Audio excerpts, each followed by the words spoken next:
د نن ورځې تازه مهم او لنډ خبرونه له موږ سره په لنډو ټکو کې واورئ.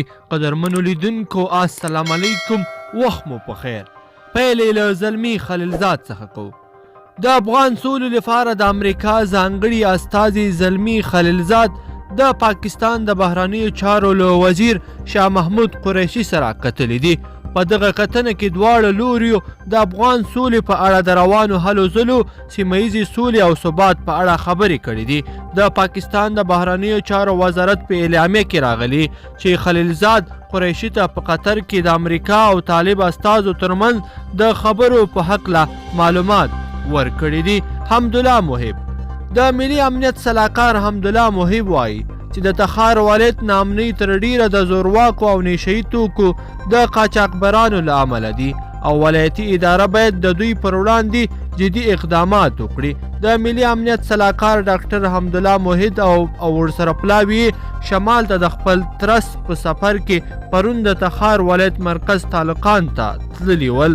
بهرنیو چارو وزارت وایي له چین هیواد څخه افغانستان ته د افغان محصلینو او نور افغانانو د خوندي انتقال او په دغه هیواد کې د کرونا وایرس مخنیوي په هدف د همغږۍ غونډه کړې ده.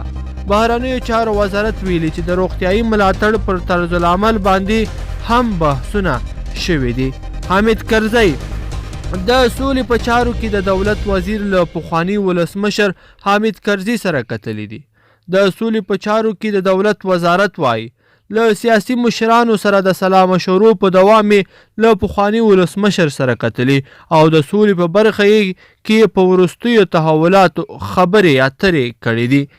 محسن داوړ د پښتون ژغورنې غورځنګ مخکښ مشر او پارلماني غړي محسن داوړ وایي پاکستان د پښتنو په مشرانو د غدارانو نومونه او ټاپې لګوي چې دا د ریاست په لاس کې یو خطرناکه پروژه ده.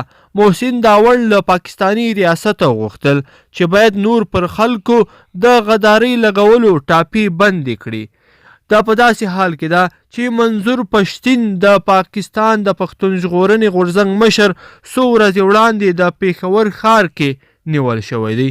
ګرانو مینوالو په دې هیله چې د نن ورځې خبري ټولګه به مو خوښې شوې وي. که به خوښې شوې وي نو در سره لایک کړئ او نورو ملګرو سره هم شریک کړئ. تر بلې ویډیو پورې د لوی الله په امان.